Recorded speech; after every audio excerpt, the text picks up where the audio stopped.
میرا نام منیر ہے۔ یہ اس وقت کی بات ہے جب میں 10ویں جماعت میں تھا۔ میری قسمت نے میرے ساتھ کچھ ایسا کیا جس کا میں نے کبھی تصور نہیں کیا، اور آج میں کورٹ میں اپنے خلاف وہی کیس جیت کر بھی ہار گیا۔ میں وہی بینچ پر بیٹھا آنسو بہا رہا تھا۔ اس وقت ایک وکیل لڑکی میرے کندھے پر ہاتھ رکھ کر کہنے لگی، آپ ٹھیک تو ہیں نا؟ آج جب آپ کیس جیت گئے تو آپ جیت سے خوش نہیں بلکہ مایوس ہو رہے ہیں۔ وہ وکیل لڑکی مجھے جانتی تھی، اس لیے مجھ سے اتنے سوالات کر رہی تھی۔ میں اس وقت بالکل ٹوٹ چکا تھا۔ وہ کہنے لگی، آپ کے ساتھ کیا ہوا تھا؟ میں زیادہ تو نہیں جانتی، لیکن شاید آپ کے بتانے سے آپ کے دل کا بوجھ ہلکا ہو جائے۔ میں نے اسے بتایا کہ میرے گھر میں میرے ماں باپ اور بڑے بھائی تھے۔ میرے بھائی کی شادی ہو چکی تھی اور وہ مجھ سے عمر میں کافی بڑے تھے۔ میری ایک چھوٹی بہن بھی تھی۔ میں نے جب سے ہوش سنبھالا سب کو اپنے آپ سے بہت زیادہ پیار محبت کرتے دیکھا۔ میں گھر میں ہر کسی سے ہنسی مذاق چھیڑ چھاڑ میں لگا رہتا تھا، لیکن میری چھوٹی بہن مجھے زیادہ سنجیدہ معلوم ہوتی تھی۔ اس کی طبیعت میں ایک ڈر مجھے دکھائی دیتا تھا، وہ زیادہ تر خاموش رہتی۔ میں اس وقت 10ویں کے امتحان کی تیاری میں لگا تھا۔ سارا بزنس بڑے بھائی اکیلے ہی سنبھالتے تھے۔ میری بھابھی بھی مجھ سے کافی اٹیچ تھی۔ بھابھی کی عمر تقریباً 40 سال تھی، لیکن ان کے ہاں اب تک کوئی اولاد نہیں تھی۔ مجھے دیکھ کر ان کے چہرے پر بھی مسکراہٹ آ جاتی۔ امی اور ابو تو کافی بوڑھے ہو چکے تھے، اس لیے وہ زیادہ گھر کے مسئلے مسائل سے دور رہتے۔ ایک روز ہم لوگ کھانا کھا کر باہر ریسٹورنٹ سے گھر لوٹ رہے تھے۔ بھائی اور بھابھی ایک کار میں تھے اور دوسری گاڑی میں ہم سب گھر والے تھے۔ ہم لوگ تو گھر تقریباً 1 گھنٹے میں پہنچ گئے، لیکن بھائی اور بھابھی ابھی تک گھر نہیں پہنچے تھے۔ اتنی دیر میں فون کی بیل بجنے لگی۔ میں نے جلدی سے فون اٹھایا اور جو بات مجھے بتائی گئی، میرے ہاتھ سے فون چھوٹ گیا۔ میں نے گھر والوں کو ساتھ لیا اور بہت مشکل سے ہسپتال پہنچا۔ بھائی کی لاش سامنے ہی رکھی تھی اور ان کی چیزیں ہمیں پہچاننے کے لیے دے دی گئی تھی۔ ابو تو خود کو سنبھال نہ سکے اور وہیں چکرا کر گر گئے تھے۔ میں نے نرس سے بھابھی کا پوچھا تو وہ کہنے لگی، ان کی حالت کافی نازک ہے، وہ ICU میں ہیں۔ بھائی کی گاڑی کھائی میں گر کر پوری طرح جل چکی تھی۔ اس حادثے نے ہم سب پر قیامت ڈھا دی۔ ہم لوگ جیسے تیسے گھر آئے اور بھائی کی میت ساتھ لائے، لیکن امی کے تو ہوش ہی ختم ہو گئے۔ اپنے بیٹے کی میت دیکھ کر ان کی جان نکل گئی۔ ہماری خوشیوں کو کسی کی بری نظر لگ گئی۔ پورا گھر بھائی کی موت کا ماتم منا رہا تھا اور میری چھوٹی بہن ثانیہ اپنے کمرے میں بند تھی۔ بھابھی گھر آ گئی تھی، ان کی طبیعت تھوڑی بہتر تھی۔ وہ بھی چپ چاپ ایک کونے میں بیٹھی آنسو بہا رہی تھی، لیکن میری نظر مسلسل اس بند دروازے پر جا رہی تھی۔ حیرت تھی، ثانیہ اپنے بھائی کے آخری دیدار کے لیے بھی باہر نہیں آئی تھی۔ بہرحال ہم لوگوں نے بھائی کی تدفین کا عمل مکمل کر لیا اور واپسی گھر کی طرف روانہ ہو گئے۔ تب میں نے راستے میں ایک جھاڑو لگانے والی عورت کو دیکھا تو مجھے حیرانگی ہوئی، کیونکہ یہی لڑکی تو اسپتال میں نرس کی ڈیوٹی انجام دے رہی تھی۔ میں نے سوچا یہ سب میرا وہم ہے۔ ایک روز میں نے رات کو بھابھی کے کمرے سے کچھ آوازیں محسوس کیں۔ میں فوراً بھابھی کے کمرے میں گیا تو دیکھا بھابھی میری بہن کو ڈانٹ رہی تھی۔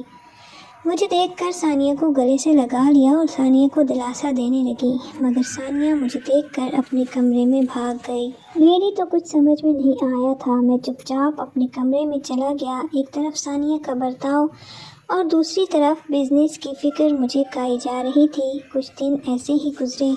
بھابھی کی عدت پوری ہو چکی تھی۔ آج میں اسکول سے جیسے ہی گھر لوٹا تو میرے تو اوپر آسمان ہی ٹوٹ پڑا جب میں نے وہاں کا منظر دیکھا۔ بھابھی دلہن بنے گھر کے لاؤنج میں بیٹھی تھی اور خاندان کے کچھ لوگ بھی اس وقت ہمارے گھر میں موجود تھے۔ امی اور ابو کے چہرے سے پریشانی صاف دکھائی دے رہی تھی۔ گھر میں کیا ہو رہا تھا میری کچھ سمجھ میں نہیں آ رہا تھا، اور ایک وکیل بھی گھر میں موجود تھا جو کچھ پیپر ہاتھ میں پکڑے کھڑا تھا۔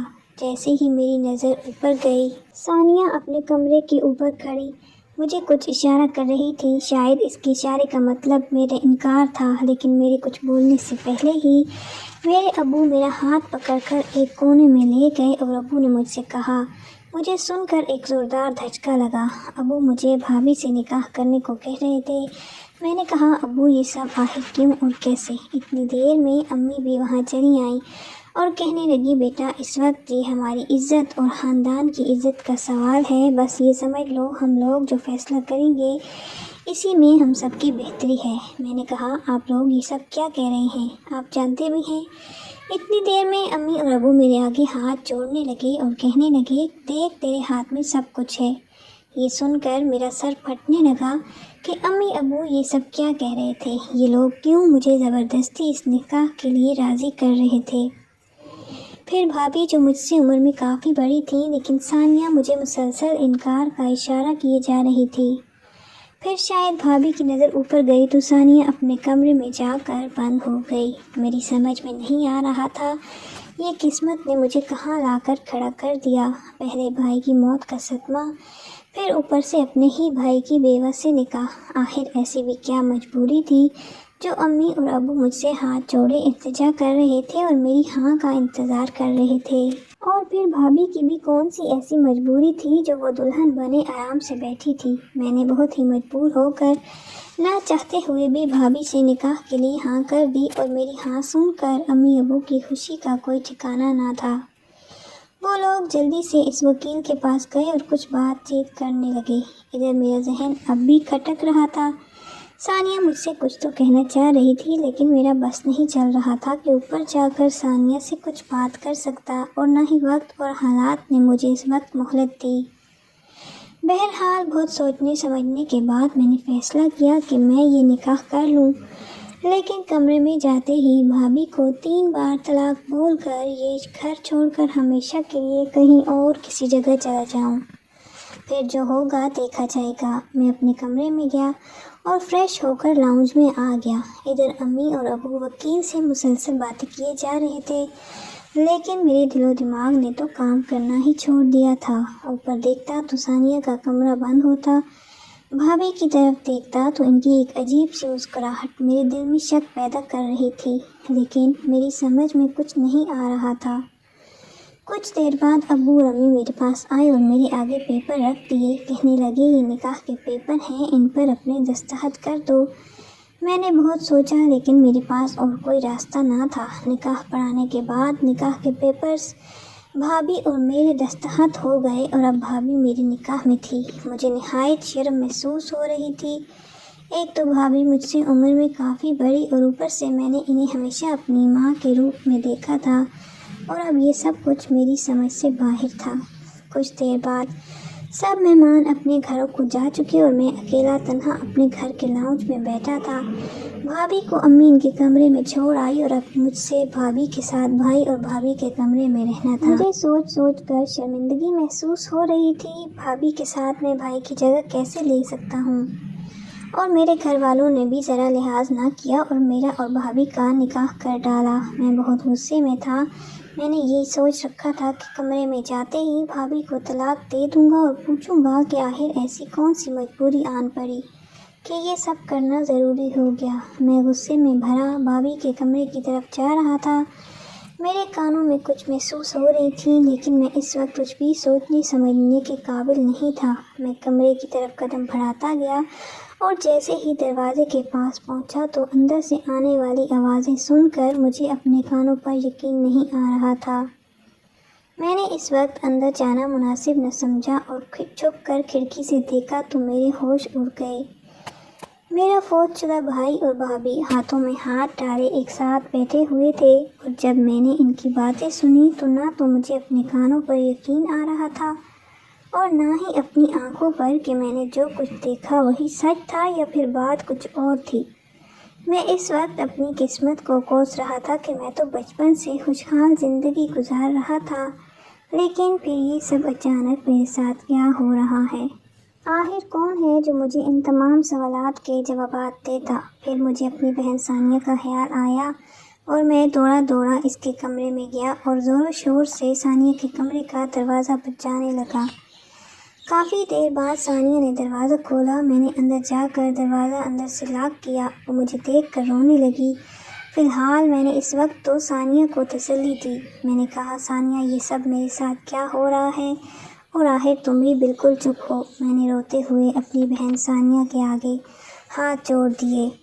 مجھے روتا دیکھ کر آج ثانیہ کی خاموشی ٹوٹ گئی تھی۔ وہ کہنے لگی، منیر بھائی، یہ سب کوئی نئی بات نہیں، یہ سب تو سالوں سے چلا آ رہا تھا، لیکن آپ تو بس گھر والوں کے پیار محبت میں سب کچھ بھول گئے۔ آپ کو جس دن سے اس گھر میں لایا گیا تھا، یہ سب اسی دن سے چل رہا تھا اور آج اس کا اختتام آپ کے نکاح سے ہونا تھا۔ یہ سب سن کر میرے سر پر آسمان گر پڑا۔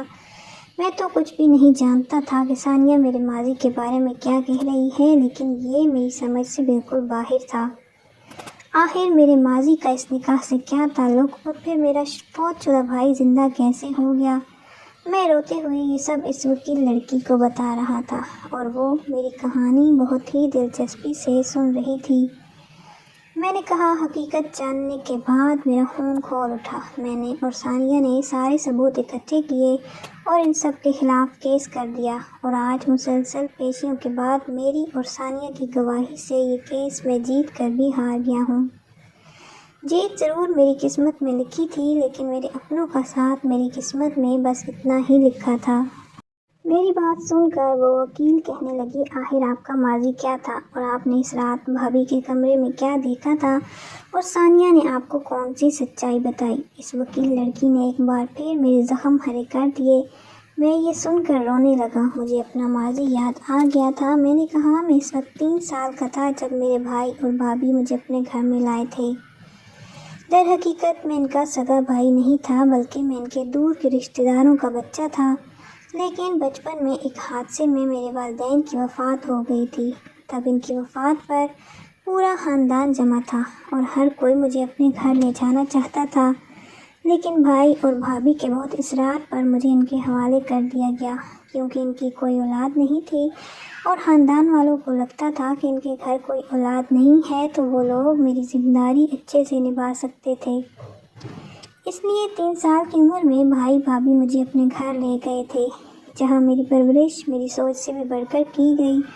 مجھے اتنا پیار محبت دیا گیا کہ مجھے کبھی احساس نہ ہوا کہ اس گھر کا بیٹا میں نہیں ہوں، اور امی ابو نے تو مجھے خوب لاڈ پیار سے پالا تھا۔ شاید میرے اس لاڈ پیار کی وجہ سے وہ لوگ اپنی سگی بیٹی ثانیہ پر اتنی توجہ نہ دے سکے اور وہ بچپن سے ہی احساس کمتری کا شکار ہو گئی، اس لیے وہ سب سے کٹی کٹی رہنے لگی۔ لیکن جب میں نے اس دن ثانیہ کو بھابھی کے کمرے میں دیکھا تو مجھے بہت عجیب سا لگا تھا، کیونکہ اس دن بھابھی نے ثانیہ کا ہاتھ زور سے پکڑا ہوا تھا اور میرے آتے ہی اسے گلے لگا لیا تھا۔ بہرحال میں تو اپنی زندگی خوشی خوشی جی رہا تھا، لیکن جب میرا زبردستی بھابھی سے نکاح کروا دیا گیا اور میں بھابھی کے کمرے میں جاتے ہی طلاق کے الفاظ ادا کرتا، اس وقت میں نے کچھ ایسا دیکھ لیا تھا کہ میں اپنا طلاق کا فیصلہ بالکل بدل چکا تھا، اور ساتھ ساتھ ثانیہ نے جو سچائی مجھے بتائی وہ جان کر میرے اندر سب کچھ ٹوٹ چکا تھا۔ میں جیتے جی مر چکا تھا اور ہم دونوں ثبوت اکٹھا کرنے کے لیے اس روڈ کی طرف نکل پڑے جہاں وہی نرس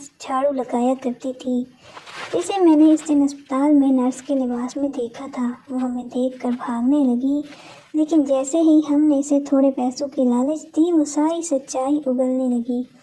میں تو سر پکڑ کے وہیں بیٹھ گیا۔ تب ثانیہ نے گھر والوں کی گرفتاری کروانے میں میرا پورا ساتھ دیا۔ پولیس نے ثانیہ کی گواہی سے گھر والوں کو گرفتار کیا، جو بچپن سے آج تک سب کچھ دیکھتی آئی تھی۔ ثانیہ ہی اس سازش کا جیتا جاگتا ثبوت بنی اور بھائی اور بھابھی کو عمر قید کی سزا ہو گئی۔ میری بات سن کر وہ وکیل حیرانگی سے میری طرف دیکھنے لگی۔ وہ کہنے لگی، تو کیا آپ کے بھائی زندہ تھے؟ لیکن وہ حادثہ، وہ میت، یہ سن کر میں دبے دبے لہجے سے مسکرانے لگا اور کہا، آپ نہیں جانتی بھابھی اور بھائی اور ان کے والدین میرے ساتھ کیا کھیل رچا رہے تھے۔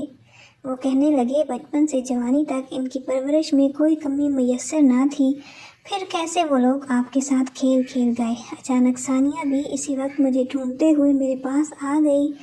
میں نے ثانیہ سے اپنے گھر والوں کی خیریت پوچھی تو ثانیہ کہنے لگی، حیرت ہے منیر بھائی، آپ نے کورٹ سے ان کے خلاف کیس جیت کر بھی انہیں معاف کر دیا، جبکہ بھائی اور بھابھی کے ساتھ وہ بھی سازش میں برابر کے شریک تھے، اور اگر وہ اپنی سازش میں کامیاب ہو جاتے تو آج آپ اس دنیا میں نہ ہوتے۔ یہ سن کر